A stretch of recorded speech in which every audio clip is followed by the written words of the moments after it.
E a minha ideia hoje é trabalhar uns conceitos de materiais dentários. Eu sei que, então, esse nosso grupo é heterogêneo, temos desde os entrantes aos mais experientes. Os mais experientes que têm um pouco de paciência, mas sempre eu vou poder agregar um pouco de valor.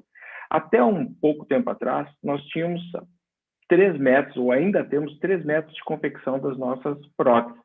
Uma chamada slip casting, pó e líquido sobre um refratário ou uma infraestrutura. Nós injetávamos e ainda injetamos muito, ou podemos trabalhar com a metodologia CAD/CAM pela remoção seletiva. Então, esse era o grupo de métodos de confecção das nossas peças protéticas. Muito bem, isso começa o CAD/CAM lá pelos anos 85, e esse gráfico nos mostra a evolução da pesquisa científica de qualidade. São números de artigos publicados em revistas muito importantes, indexadas no Medline, ao longo dos anos, quando a gente pesquisa a palavra SEREC. Então, SEREC, para muitos de vocês, por muito tempo foi um sinônimo de CAD/CAM. Mas veja como o interesse começa em 1985, quando ele é lançado, e um número crescente de publicações, veja, até 2020, um número se aproximando quase 70 artigos de boa qualidade anuais sobre o termo SEREC.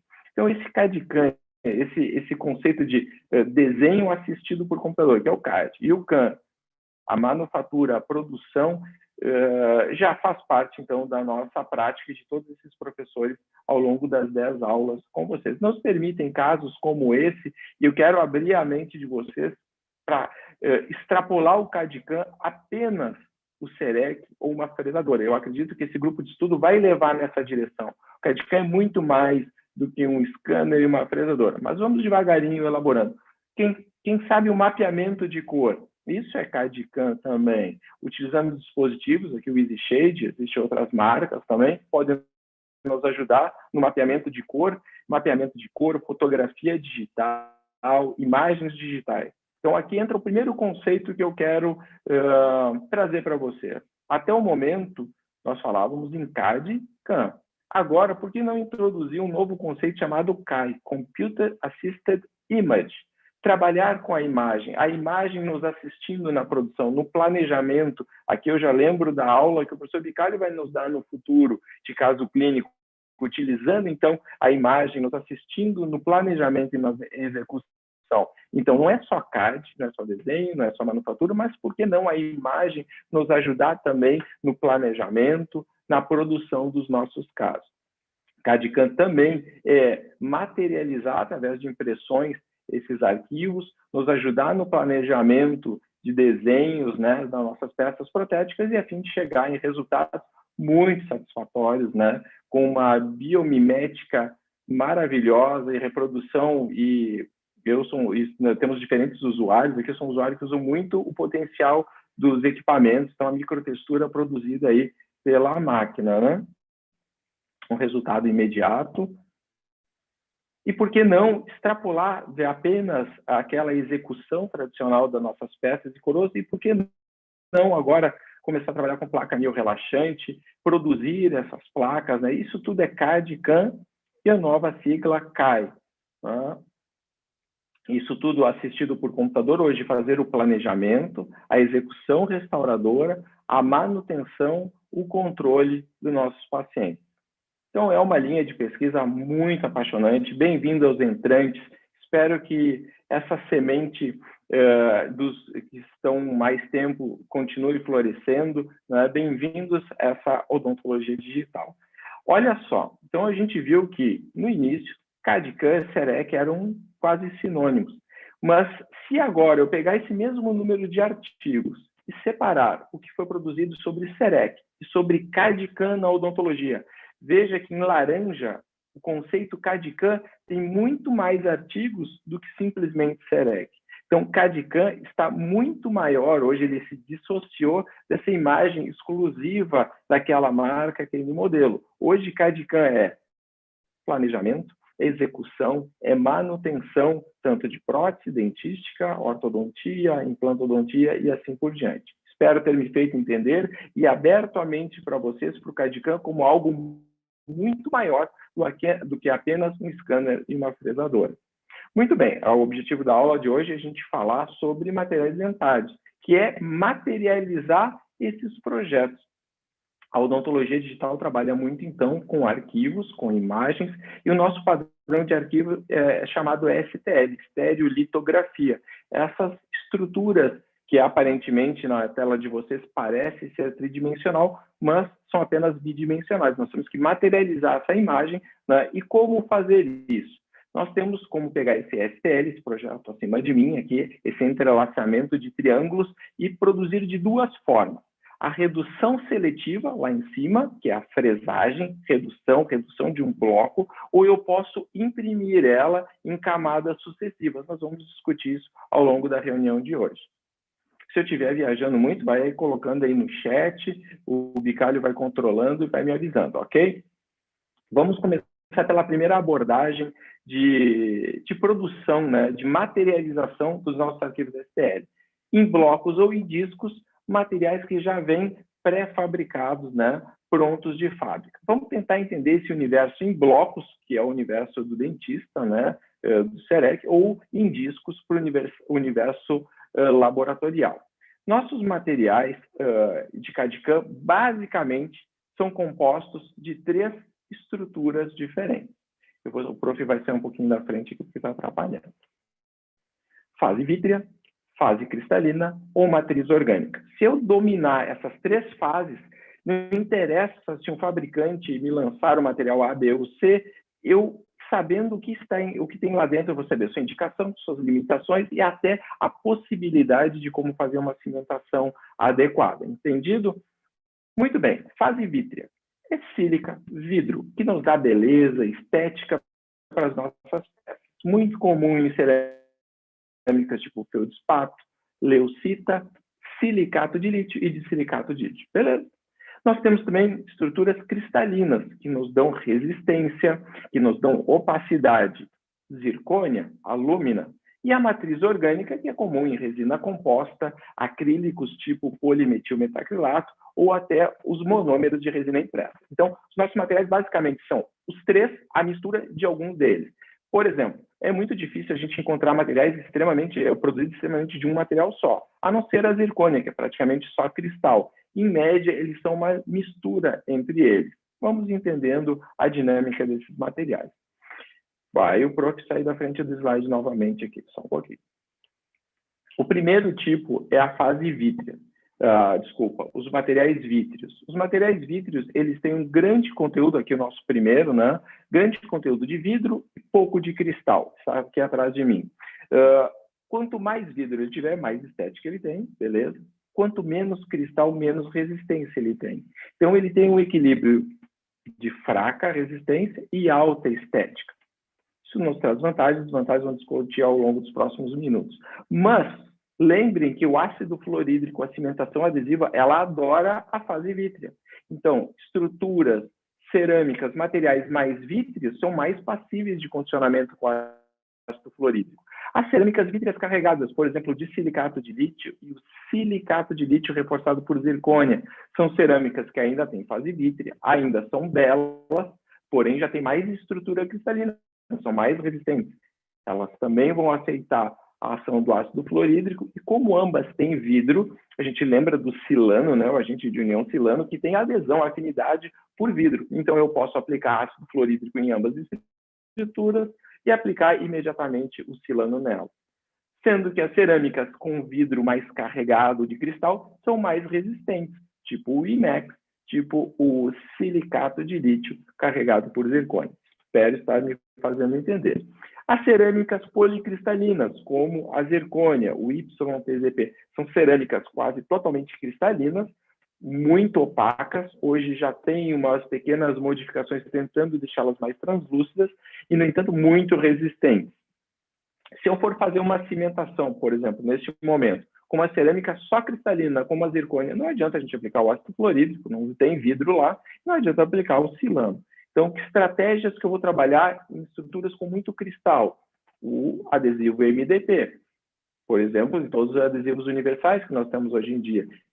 Então, se eu conhecer essa estrutura básica de cada material que nós temos disponíveis, nós podemos levar ele mais para a utilização de monômeros fosfatados, ou nós podemos utilizar aqui o ácido fluorídrico e o silano. Ou então nós temos uma terceira ou uma quarta alternativa, que são os materiais híbridos, que utilizam estrutura cristalina, estrutura vítrea e matriz orgânica. Matriz orgânica a gente vai entender como matriz resinosa. Matriz resinosa, ela é interessante, ela tem um baixo módulo de elasticidade, como as nossas resinas, só que elas não têm dureza, resistência mecânica. Então, por que não colocar vidro e não colocar cristais lá dentro? Então, há uma grande tendência de uso de materiais híbridos, que é um tipo de material apenas produzido em CAD/CAM.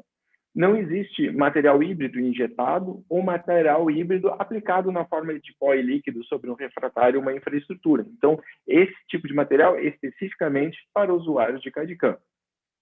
Vamos lá. Onde eu posso indicar esses diferentes materiais? Aqueles materiais que têm conteúdo mais vítreo, como feldspato, leucita, né? Está aqui atrás de mim. Eu posso fazer facetas, inlays, onlays e coroas unitárias, com muita tranquilidade. Se eu colocar mais cristais lá dentro, como o dissilicato de lítio, que é o IMEX, ou o silicato de lítio reforçado por zircônia, como o Celtra-Duo, né? Por exemplo, eu faço as mesmas peças, inlays, onlays, facetas, coroas monolíticas. Se eu quiser fazer infraestruturas, pode, mas eu acredito que é uma tendência, essa tendência monolítica tende a ficar, né? Sistemas bilaminares, eu acredito que diminui bastante. Eu posso fazer soluções de implante com pilares e próteses fixas limitadas de 3 elementos. E as estruturas policristalinas como zircônia, há pouco tempo atrás nós só fazíamos infraestruturas unitárias, múltiplas, soluções de implantes, e mais ultimamente nós temos as zircônias translúcidas, que são aqueles últimos casos lá, mais para a distal de mim, onde aparentemente essa beleza translucidez da zircônia nos dá um aspecto mais estético, né? Eu particularmente não tenho um apreço muito grande pela estética desses materiais, mas vem ganhando muito notoriedade, principalmente na Europa e nos Estados Unidos. Fiquem atentos, né? Muito atentos, esse é um dos objetivos do grupo de estudo, trocar experiências, alertar os novos usuários ao que nós chamamos, que está aqui em cima de mim, indicações in-label. Nós temos duas indicações, ok? As do fabricante, suportadas pela pesquisa científica, e nós vamos chamar de in-label, que é esse grande quadro. O que eu posso fazer com esses materiais? E existem as indicações off-label, indicações, como eu posso dizer, experimentais. Por exemplo, uma tabletop, uma faceta oclusal. Ainda nós não temos estudos clínicos longitudinais que comprovem, eu sou um usuário, mas sempre a minha abordagem com o paciente explicando que ainda é um tratamento experimental, que é um tratamento com pouca base científica. Então, cuidado nas indicações off-label. Nós somos responsáveis por aquilo que fazemos. Então, dediquem-se a estudar essas indicações, variações de indicações com muito cuidado, muita parcimônia, né, para não extrapolar as indicações dos materiais, ok? Então, indicações sempre do tipo in-label.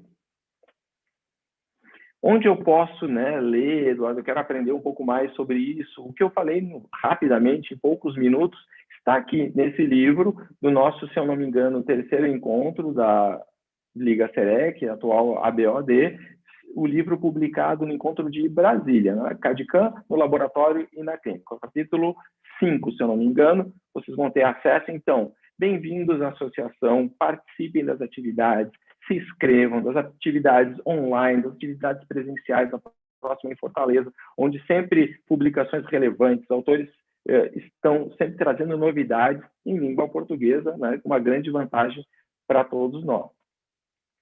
Muito bem, então eu tenho diferentes cerâmicas, diferentes materiais, com vidro, com cristal ou matriz orgânica. O que isso traz para mim, além de estética e cimentação? A resistência. E a resistência nós medimos através de um cara chamado resistência flexural. Vamos entender esse quadro aqui, ao meu lado. Quanto mais cristal nós temos numa cerâmica, mais resistente ela é, ok? Então, quanto menos cristal, mais frágil. Porém, mais belo, porque mais vidro ela tem. Então, a cerâmica mais frágil que nós temos é o feldspato, 100 MPa. A leucita já tem um pouco mais de carregado, né, de carga de cristais, ela aumenta para 160. Veja o de silicato de lítio próximo a 400, nosso Inceram em torno de 600, YTZP, nossa zircônia, na casa de 1000 megapascal ou 1 gigapascal. Aqui eu posso separar em dois grandes grupos.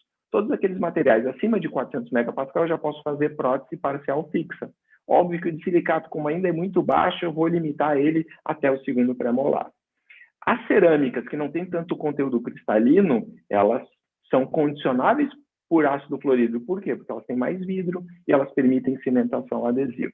Então, quanto mais conteúdo cristalino, mais resistente, indicados para casos maiores ou maior desafio oclusal. Pensamos aí, um paciente daqui a pouco bruxômano, uma recuperação da dimensão vertical, é interessante buscar um material com mais resistência. Pensem comigo, nós temos essas indicações em label. Uma coroa, né? Uma coroa de cerâmica de feldspato, a cúspide de trabalho teria que ter 2 milímetros de espessura. Todos nós somos dentistas, clínicos, e sabemos que nem sempre temos esses 2 milímetros de espessura na cúspide de trabalho. Volta e meia, por perda da dimensão vertical, bruxismo, whatever, nós vamos ter que trabalhar com espessuras um pouco reduzidas. Então, nós vamos prescrever o material de CAD/CAM, aumentando a sua resistência flexural, para compensar essa limitação de espessura, entenderam? Então, a gente tem que ter essa dinâmica, esse rol de materiais à nossa disposição, a fim de fazer uma boa prescrição aos nossos pacientes. Entendido? Muito bem, então eu entendi que, mudando o conteúdo cristalino e vítreo, eu sou belo, eu sou resistente, eu sou condicionável, eu não sou condicionável, ok? E o que isso implica, talvez, na nossa prática diária? Agora eu quero que abram muito a mente de vocês. Os conceitos que eu vou apresentar estão no livro publicado do Encontro de São Paulo, não, no Encontro de Minas, do último encontro lá coordenado pelo professor Vicário. Então, também fica a dica da literatura da associação aí. Aqui nós temos um dente não preparado e mais a distal de mim um corte de um dente com uma lente de contato, um preparo em esmalte. Veja que o esmalte humano ele é bilaminar, esmalte e dentina, e unido através de uma união micromecânica e química chamada junção amelodentinária. Essa junção tem 51 MPa. Ele faz com que o esmalte, que é um material friável, muito parecido com a cerâmica feldspática, aumente a sua resistência, porque a dentina é mais macia. Então, a junção amelodentinária aumenta a resistência do esmalte. Se eu penso nisso, a cimentação adesiva vai formar essa união micromecânica e química artificial na casa de 40 MPa, aumentando a resistência flexural dos nossos materiais. Concluindo o raciocínio, essas resistências estão limitadas ao momento antes da cimentação adesiva. Após a cimentação adesiva, vai acontecer um fenômeno chamado de transferência de carga. Ou seja, o feldspato vai aumentar a sua resistência, que vai trabalhar como um corpo único junto com o esmalte, se for uma lente de contato, ou em dentina, a leucita de silicato. Ou seja, nesse grupo aqui das cerâmicas vítreas e vítreas carregadas, após a cimentação adesiva, não há diferença nenhuma no seu comportamento. O seu comportamento difere no momento pré-cimentação. Por exemplo, um ajuste oclusal, uma prova de feldespato, o paciente não pode ocluir antes da cimentação, já o de silicato permite. Para colegas ainda não experientes com o trabalho de polimento e ajuste, talvez uma cerâmica com maior resistência flexural no início seja mais interessante. Mas, após a cimentação adesiva, vai acontecer a nossa junção amelodentinária sintética, que aumentará a resistência flexural desses materiais, igualando eles. Entendido? Por isso que hoje podemos trabalhar com lentes de contato ou preparos minimamente invasivos, sem preocupação, e às vezes trabalhar com espessuras off-label. E vamos a mais um grupo de materiais, os polímeros. Aqui eu trouxe para vocês 2 polímeros básicos. Os polímeros em blocos, que é para a fresadora, para essa redução seletiva, e os polímeros líquidos, utilizados para as impressoras 3D. Obviamente, a gente poderia ter seminários ou aulas específicas apenas dos métodos, vantagens e desvantagens. Mas vamos entender assim rapidamente. Veja que os blocos que vêm para CAD/CAM ou discos são de acrílicos já polimerizados em fábrica, com maior grau de conversão. Enquanto que os monômeros que vêm lá de distal de mim, eles precisam passar pelo processo de impressão 3D para se polimerizar. E será que isso traz impacto? Acredito que sim. Então, entendo que os blocos acontece uma redução seletiva utilizando brocas ou fresas, e o nosso líquido, impressão 3D. Como é que a impressão 3D funciona? Deixa eu Vou dar aqui um videozinho. Eu fiz um vídeo acelerado aqui, para que todos entendam. A impressão 3D são múltiplas fotos. Aqui está muito acelerado, um processo de impressão. Você vê uma figura se formando a cada camada, né? É uma sequência de imagens projetadas ou por luz promovida por um LCD, uma tela como celular, ou uma lâmpada de um projetor, ou laser. Então, você pode escolher qualquer uma dessas fontes de luz. O importante é que essa fonte de luz, camada por camada, espero que vocês, acredito que o vídeo vai recomeçar, ó, cada camada é polimerizada e sobreposta, lâmina após lâmina, de 5 micrômetros. Muito bem. Enquanto que os blocos de CAD/CAM, eles vêm já polimerizados de fábrica, na sua melhor qualidade, na sua melhor polimerização. Esses materiais, eles são polimerizados na nossa hora, no nosso momento, aqui no nosso laboratório. Há uma diferença significativa. Será que isso traz impacto para a nossa realidade? Com certeza. Deixa eu passar aqui no próximo slide. Olha aqui. E eu quero chamar a atenção a uma tese de doutorado. Eu sei que está presente aqui, que eu já vi o nomezinho, a Cristiane Boniati, professora de Caxias do Sul, que vai defender sua tese de doutorado agora em março. Convido a todos que apertem as redes sociais, se quiser participar e assistir a tese dela, muito interessante. Isso é apenas um fragmento, né? Ela fez junto com a doutora Daniele Lavinsky também esse trabalho. Um trabalho muito simples. Nós pegamos um acrílico ou um monômero, né, de CAD/CAM e comparamos a impressora 3D, uma resina acrílica alto nosso verde, o laranja a resina termo e lá distante de mim a mesma resina em bloco pré-polimerizado. Eu tenho certeza que vocês, alguns já têm impressora 3D, outros pensam em comprar uma impressora e dá muita margem a imaginarmos que as resinas de impressão vão ter as mesmas propriedades mecânicas. Veja o resultado da tese, ou parte da tese, né, da Cris. Os materiais de CAD/CAM, resina acrílica, por exemplo, quero usinar um provisório ou usinar uma placa miorrelaxante, muito mais resistente do que as nossas resinas termo, prensadas, muito mais resistentes, obviamente, como já sabíamos, como as nossas resinas alto, e muito mais resistentes que nossas resinas impressas. Nossas resinas impressas, elas estão numa fase ainda muito inicial, elas ainda vão passar por muito desenvolvimento, óbvio que esse desenvolvimento vai ser muito rápido, pesquisas já estão pipocando em muitos centros no mundo inteiro, mas ainda para indicações muito grandes. Por exemplo, eu iniciei imprimindo todas as minhas placas miorrelaxantes, depois do estudo da Cris aqui, e já estou pensando em começar a usinar as placas miorrelaxantes. Então, isso é apenas um alerta, né? Estudem, vejam que ainda há necessidade de desenvolvimento. Então, por enquanto, na realidade nossa, dos dentistas, eu prefiro materiais em bloco, pré-fabricados, com polimerização, sintetização, cristalização controlada pelo fabricante, do que as impressoras 3D. Então, fiquem atentos, né, a essa realidade. Isso a gente viu através do teste de resistência flexural lá na universidade e todas as outras propriedades também, sempre as resinas impressas com propriedades um pouco menores. Por que eu chamo a atenção desses resultados, né, de trazer isso para vocês?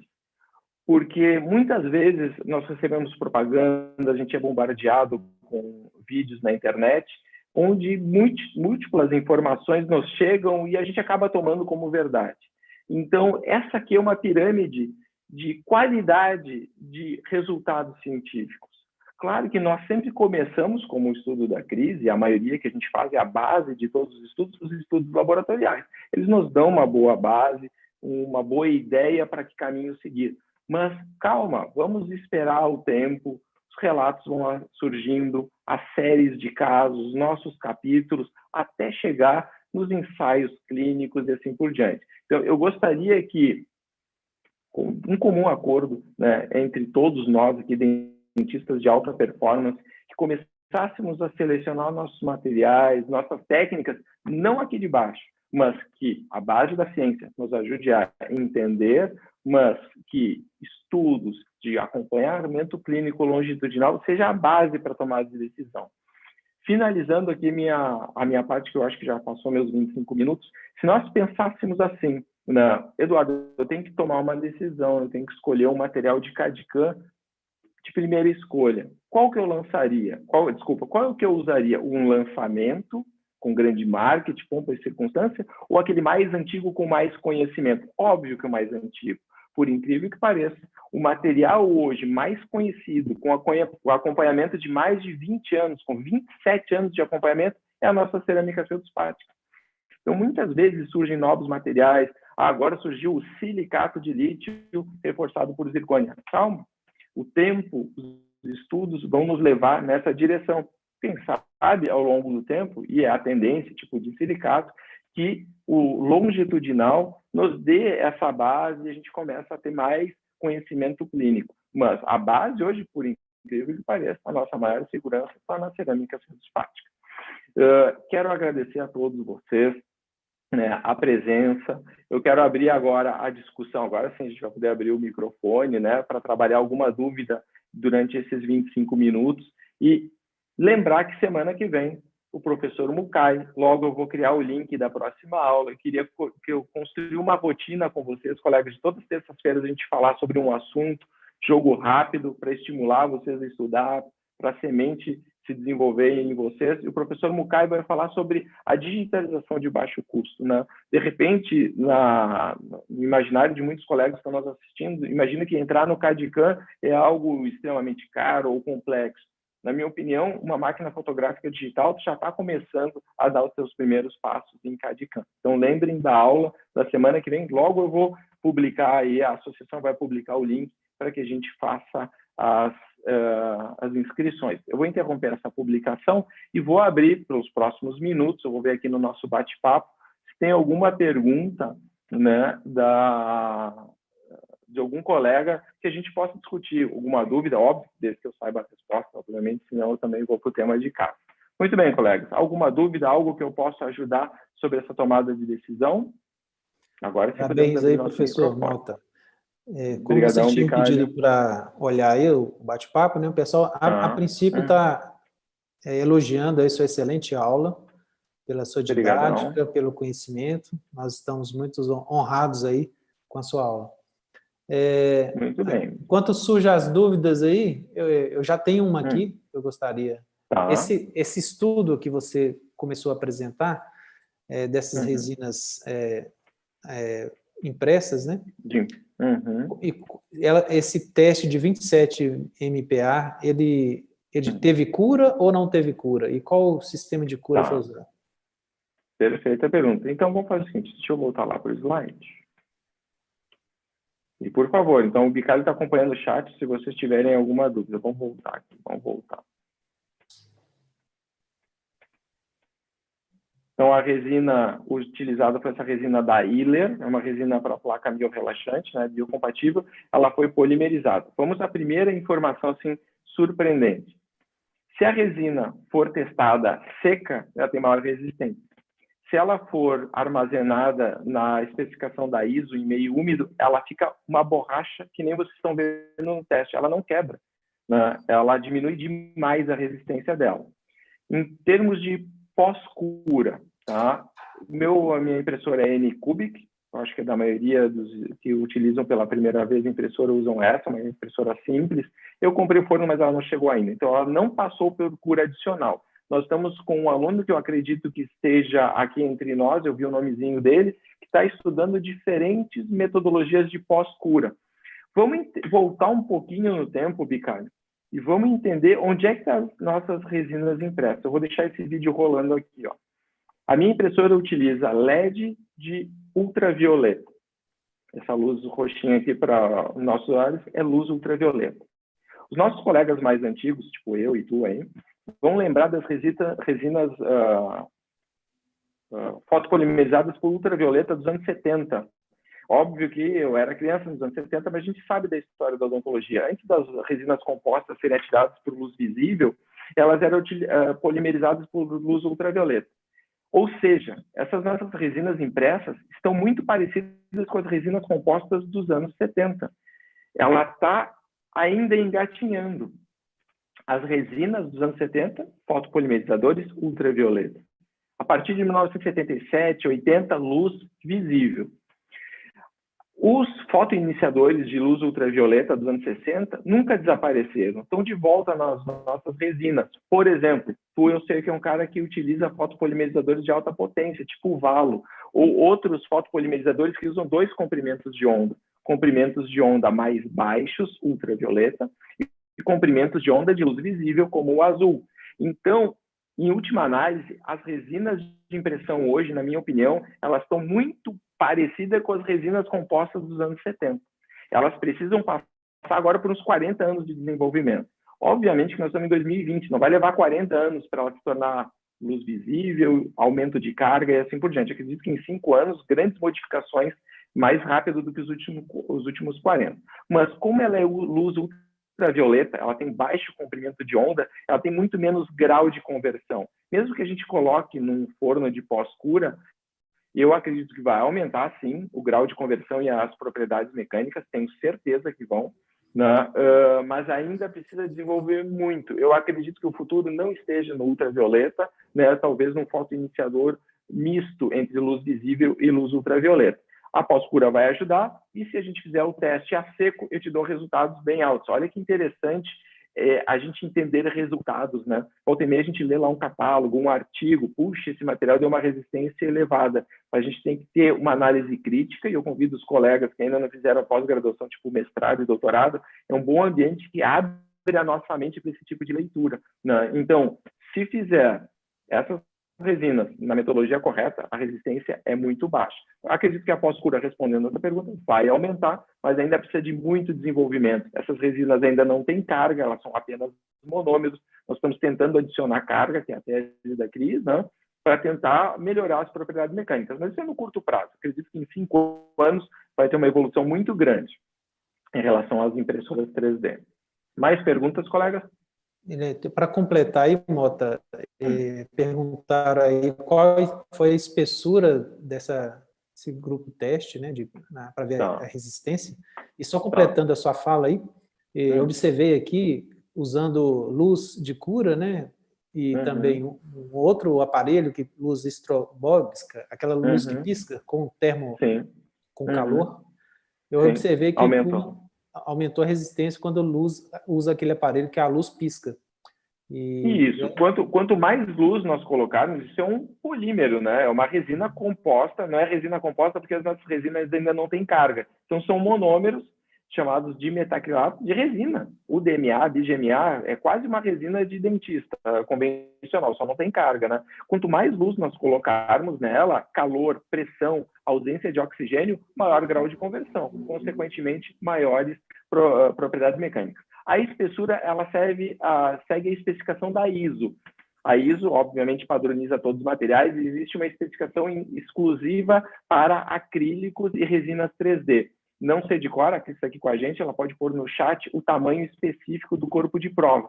Mas foram, obviamente, todos iguais, tanto para termo, mas seguiu a especificação da ISO. Então, toda vez que vocês comprarem um liquidinho lá de resina impressa, está lá, maior do que a especificação da ISO, é maior que 60 MPa. Se tiver mais do que 60 MPa, ele passa a especificação da ISO. Normalmente, dá esse resultado quando estiver a seco. Então, é importante entender que resinas impressas a seco no nosso laboratório tem uma resistência. E quando vão para meio úmido, reduz significativamente.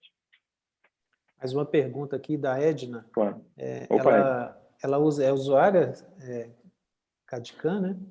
E usa a mesma impressora, a Anycubic, para fazer impressão e talvez, acredito que para fazer ajuste, ela fala que precisa fazer ajuste em boca. Agora eu não sei se é para provisório, se é para em cera. Eu acho que eu sei o que ela quer dizer. Ela não está tendo, não sei se eu consigo voltar os slides tão rápidos assim. Deixa eu dar uma passadinha aqui. Eu acho que eu entendi a pergunta dela. Espera aí, chinelo. Ela tem esse projeto aqui, ó. Todos nós já passamos por isso, Edna. Obrigado pela pergunta. Eu levei 1 ano para chegar aí. Ó, tá vendo? Essa placa foi impressa na Anycubic. Encaixou, está funcionando bem. A tua pergunta é por que não encaixou, por que deu ajuste, tá? Nessa transição, ó, de STL para impressora, tá? É aqui que tu está tendo uma dificuldade. A gente entendeu que cada camada de impressora é uma lâmina fotopolimerizada. Essa polimerização, como qualquer um foto nosso, ou resina, depende da potência da lâmpada, da tempo de exposição de luz. São esses dois fatores que tu vai ter que controlar. Se a gente colocar a cada camada, e aqui ficam os colegas, tá? Que estão entrando na impressão 3D. Ó, cada camada recebe uma quantidade de luz e um tempo. Aqui está acelerado o processo. Em média, 7 segundos cada camada. Se eu colocar 7 segundos e meio, aquela camada recebeu um pouco mais de luz. Ou seja, aquela resina que devia ser impressa apenas nessa dimensão vai ganhar uma microdimensão a mais, porque recebeu um pouquinho mais de luz. Os bordos polimerizados a mais. Ou então, eu coloquei 6 segundos e meio de exposição a cada camada. Ele recebeu um pouco menos de luz. Ele polimerizou a menos. Então, se está te dando ajuste, tu vai ter que, metodologia científica, imprimir num protocolo. Testar, não funcionou, ficou grande demais, diminuir a luz. Ficou curto demais, aumentar a luz. Tanto tempo de exposição, os intervalos, e esses são os protocolos de impressão, para quem não está acostumado. Existem protocolos de a gente cadastrar na nossa impressora. Não é fácil, eu levei um ano para chegar num protocolo, e cada impressora tem as suas variações. Quanto mais simples for a impressora, e aqui eu vou fazer uma meia-culpa, tipo a N-Cubic, que é uma das mais simples, mais variáveis ela é sensível. Quanto mais cara for a tua impressora, menos tu vai te preocupar com essas variáveis de tempo, de exposição e intervalos entre cada camada. Então, é uma configuração de tempo de luz. Provavelmente está colocando tempo de mais ou tempo de menos entre cada camada. O fabricante, por exemplo, a Hiller, tem um protocolo, um corpo de prova onde tu imprime e mede ele. Ele tem que ter 1 centímetro cúbico, se ele for maior ou menor que 1 centímetro cada face, ele te ensina a mudar os parâmetros, tá? São parâmetros de impressão. Isso também pode acontecer nas fresadoras. Todos nós, usuários aí de Serec, sabemos que cada fresadora precisa de um ajustezinho para mais ou para menos, de espaçador, ponto de contato, até que por método de tentativa e erro, nós chegamos num protocolo confiável, onde as nossas peças saem da fresadora e encaixam em boca imediatamente. Mas leva um tempo até tu acertar esse protocolo aí, tá, Edna? Qualquer coisa, nos acha nas redes sociais. Quem sabe, e aqui fica a dica para todos os colegas que estiverem com a gente, mandem um e-mail para a secretaria, o secretaria@abod.org.br, solicitando outros temas, sugerindo, olha, eu quero falar só sobre protocolos de impressão, e assim sucessivamente, né? A gente elencou colegas e temas que achamos mais interessantes, né? Mas a gente acrescenta esses temas nos próximos seminários, ok? Mais alguma pergunta? Sim, a Cristiane falou que o corpo de prova usou o ISO, né? Com espessura de 3.3 a 3.5. Americana, é uma outra. De espessura, né? Isso, de espessura. Se eu não me engano, é 1 centímetro de largura, né? E se eu não me engano, entre as barras ali deve ter 3 centímetros, uma coisa assim, ou mais. Mas é a especificação da ISO. Só completando aí a pergunta da Edna, eu estou tendo a oportunidade de trabalhar com uma impressora mais profissional. Ela já tem no seu software, a cada resina que chega, a gente é obrigado a calibrar essa resina, e ela tem um calibrador que é tanto externo quanto interno, é como se fosse uma corrediça. E aí ela faz uma calibragem automática. E que impressora é essa, Bica? É Sprint Ray. E aí a gente consegue um resultado mais previsível aí de impressão. E são discussões como essa, eu já vou anotar essa dica, hein, Edna? A gente, no próximo grupo de estudo, agora nós já estamos com as 9 próximas aulas agendadas, uma discussão, um fórum daqui a pouco, de diferentes usuários de impressora, nós, usuários de N-Cubic, o Bicalho já com uma experiência, outros colegas com outras impressoras, porque a gente acaba comprando ou investindo, como eu, apenas em leituras e não numa discussão mais profunda. Eu levei um ano para chegar num protocolo legal de impressão para cada resina, por método científico, tentativa e erro, até conseguir sair da impressora sem ajustes. Então, às vezes, investir em impressoras, e aqui a experiência vale muito a pena, de diferentes colegas, convido a que todos participem sempre, né? A como a gente chegar até uma excelência. Mas bem-vinda aí, Edna, e obrigado pela pergunta. Tem várias perguntas. Mais alguma dúvida? Aqui. Deixa eu tentar aqui. O Júlio Becker Uhum, tinha resultados excelentes com resina termo, Ivobase, da Ivoclar, né? uhum, uhum. Luiz Mário, Todas quanto as mais barata a resinas. impressora, menos fiel e mais trabalho para configurar, né?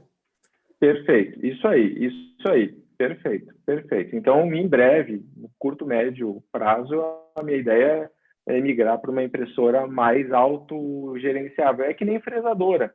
Existem diferentes fresadoras no mercado. Quanto mais tu investir, né, menos ajuste tu vai ter nas tuas peças. Então, realmente, a Anycubic tem uma curva de aprendizado muito longa, apesar de ser a mais barata de todas e relativamente custo-benefício muito boa, né? Outro ponto importante de discussão é velocidade, né? Para quem ainda não conhece, a usinagem de blocos é muito mais rápido do que a impressão. Cada camadinha de 5 micrômetros dessas leva em torno de 6 a 7 segundos, numa velocidade relativamente rápida. Então, dá quase 1 hora por centímetro de impressão 3D, enquanto a usinagem de uma coroa como aquelas lá, em torno de 10 a 12 minutos. Então, a usinagem, o desgaste seletivo é mais rápido do que as impressoras 3D. Para quem for pensar em alguma coisa de uso mais rápido, né, fresadoras ainda são mais rápidas. Completando aí a questão aí das impressoras, o Luiz Mário falando que a Flange Forge Hunter é show, né? Então, Hunter, só completando, importante saber de quem comprar, que a importância do pós-venda é fundamental aí para vocês conseguirem uma atualização, né, de pós-venda aí para que você conseguir tirar suas dúvidas na hora da impressão. Isso, eu acredito que não só na impressão, né, no scanner, fresadora, cada um de nós, se abrirmos a discussão aqui, quantos, né, já sofreram com pós-venda e assim por diante, né? Então, isso é fundamental, né? O Bicalho, eu acredito que com a maioria dos professores mais antigos que estão aqui, nós somos uma geração que chegou aos scanners sem literatura, sem curso, sem esse tipo de discussão aberta e limpa, como nós estamos tendo hoje, né? Onde aprendemos tudo aí na marra, sozinho, importando conhecimento de fora, né? A nossa curva de aprendizado foi muito longa, né? E quem compra hoje Muito tem longo. E tudo na mão. O objetivo da entidade é essa, né? Encurtar essa trajetória e encurtar com qualidade, né? A gente tem uma preocupação muito grande com qualidade da informação profunda e relevante, sem aquele viés financeiro, aquele viés de venda. Então, nada melhor que professores, usuários, dentistas, para discutir os diferentes temas, né? Então, nós vamos ter temas vinculados à ortodontia, prótese, implante, os planejamentos. Então, ao longo dessas próximas 9 aulas. Parece que alguém quer falar aí. Sou eu, Mota. Claro. Parabéns mais uma vez pela sua aula, fantástica, como sempre. É um poder de síntese que você tem fabuloso. E aí, só acrescentando que é uma coisa que a gente já discutiu algumas vezes, e sempre em aulas as pessoas me questionam. E aí, aproveitando que seja ainda dentro do seu assunto, se você pudesse descer um pouquinho nos comentários a respeito de substratos difíceis, né, em questão de escolha de materiais, né? Qual seria o que você escolheria? Dá um pouquinho uma pincelada nisso, que isso tem muita dúvida, as pessoas perguntam muito, elucidaria e ajudaria, acho que muita gente. Vamos só para eu entender o conceito, Luiz. Substratos difíceis, tu diz a cor ou a qualidade, o tipo de substrato? Não. Como você mascarar essa questão de cor? Como você... Tá. Eu acho que eu não consigo alcançar aqui. Tem um livro publicado há uns anos atrás, onde eu tive a oportunidade de escrever o capítulo junto com o Bicalho, onde é teorizado, né? O Bicalho faz um material muito interessante, ele vai me complementar essa resposta. Opa, ele está para lá. Vou complementar essa resposta. Eu vou dar uma sintetizada, pedir para o Bicalho abrir a câmera depois dele e complementar. Acredito que quanto mais escuro o fundo, mais agressivo o preparo, menos translucidez vai ser a seleção da peça, né? Esse é o grande resumo. Existem duas linhas, alguns que gostam de opacificar o fundo com corantes, né? Aplicação de opaco. Eu não sou muito fã, eu prefiro trabalhar mais com a cerâmica, a escolha da cerâmica. Mas eu acredito que é espessura né? Por exemplo, nós não estamos aqui ainda para discutir, não sei se está aqui com a gente um outro aluno meu de doutorado, o Maurício. Tem uma afirmativa nossa, ele está fazendo um estudo clínico de lentes de contato feito com CAD/CAM, acompanhando há anos, já tem 3 anos de acompanhamento em pacientes, tá? Então, ele está aqui com a gente, tá? Ele está aqui com a gente acompanhando. E uma das conclusões, olha uma frase que nós dizemos, tá, Luiz? Lentes de contato não mudam a cor dos nossos pacientes. Uma das conclusões da tese dele, fica um convite, ele defende em março também, muda de cor sim, mesmo lentes finas de 0,3, de materiais de translucidez, são capazes de mudar a cor. Talvez não na cor da expectativa do paciente, mas cerâmicas mudam a cor do substrato. Então, seleção de translucidez e espessura, para mim, resolve o problema. LT, né, ou as de valor, do IMEX me resolve um monte, as MT, tá? Bicalho, complementa aí que tu também ajudou a escrever o capítulo sobre mascarar substratos escuros aí. Tá, beleza. Completando aí, Mota, eu iniciei seguindo uma pesquisa aí de vários colegas com espessura de LT, foram os primeiros estudos, né? Então, com a espessura de 1,5 milímetro, a gente consegue mascarar com LT até metal, tá? Então, uma coroa sobre implante. Agora, substratos marrom, cores mais escuras, a gente consegue mascarar com 0,8 milímetros LT, 0,7 com os blocos Impulse, tipo Opal 2. De média translucidez, seriam os MT, né? O Opal 2, ele é daquela cadeia de Impulse. Ele não é nem MT, nem LT. Ele tem alto valor. É um bloco tipo BL2, sabe? E com 0,8 a gente consegue mascarar substratos marrom e dar um resultado com pintura muito bonito também. Tá? Seleção sempre de material, silicato, então? Né? Mas sempre de silicato, então. De silicato. Sempre. De silicato. Agora, o Empress, falando de feldspato, né, o Empress, ele tem alto valor em comparação com as feldspáticas da Vita, até que a Ivoclar vende também, que é da Vita, né? Ele tem mais valor do que as outras cerâmicas. Então, se você tiver uma espessura acima de 1,5 milímetro, se você quiser usar o Empress Multi, você consegue mascarar também, tá? Deixa eu... Tá respondido, professor Luiz Mário? Tranquilo aí? Não, perfeito. Esse é um questionamento e é um debate muito extenso, né? Mas está perfeito. Beleza. Tem a zircônia também, né, Mota? Tu lembra que livro é esse, Bicalho? Foi o livro da Associação de Protéticos, lembra? A PDESP, Foi da PDESP, 2015. né? Não estão nos meus slides aqui. Tem um capítulo que o Bicalho teoriza bem essa espessura, tá? Depois, se eu puder, eu trago essa dica. Eu posso Tem uma compartilhar pergunta com o pessoal depois. Pode ser. Tem um professor aqui, um colega, o Rodrigo Carvalho, que faz uma pergunta interessante, ó, sobre protocolo de tratamento da zircônia, novos descritos na literatura, né, novas alternativas como vitrificação. Então, obrigado, Rodrigo, pela pergunta. Olha só, para quem não me conhece, tá?